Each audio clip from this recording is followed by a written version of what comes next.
এগুলো একটা 3 কেজি করে 300 টাকা কিন্তু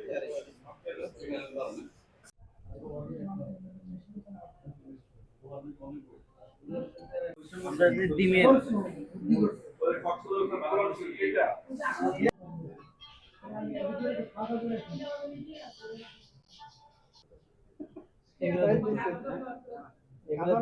বুদ্ধিটা করছে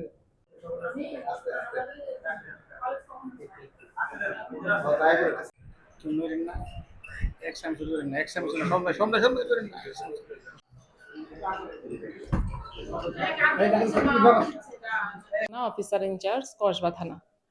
আমরা মাদক বিরোধী অভিযান প্রতিদিনই আমরা পরিচালনা করছি। আজকের অভিযানে আমরা প্রায় পৃথক পৃথক অভিযানে আমরা 34 কেজির মতো গাঁজা উদ্ধার করি। এর মধ্যে 3 লাখ পিরে একজনকে আমরা গ্রেপ্তার করি, আটক করি। ওনার থেকে আমরা লাগেজে প্রায় 18 কেজি আমরা গাঁজা পাই। ওনার নাম হচ্ছে আব্দুল আল ফয়সাল। ওনার বাড়ি হচ্ছে মনোহরগঞ্জ থানা, কুমিল্লা।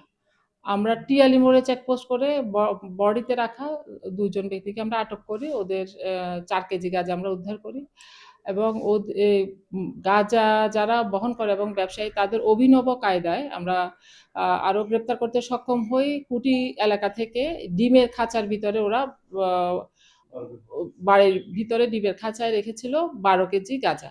টোটাল আমরা 34 কেজি গাঁজা উদ্ধার করতে আমরা সক্ষম হয়েছি। উনি বলেছিলেন উনি বিজিবিতে আগে চাকরি করতেন, কিন্তু আমাদেরকে কোনো কাগজপত্র উনি উপস্থাপন করতে পারেননি। আমরা অবশ্যই ওকে আইনগত ব্যবস্থা প্রক্রিয়া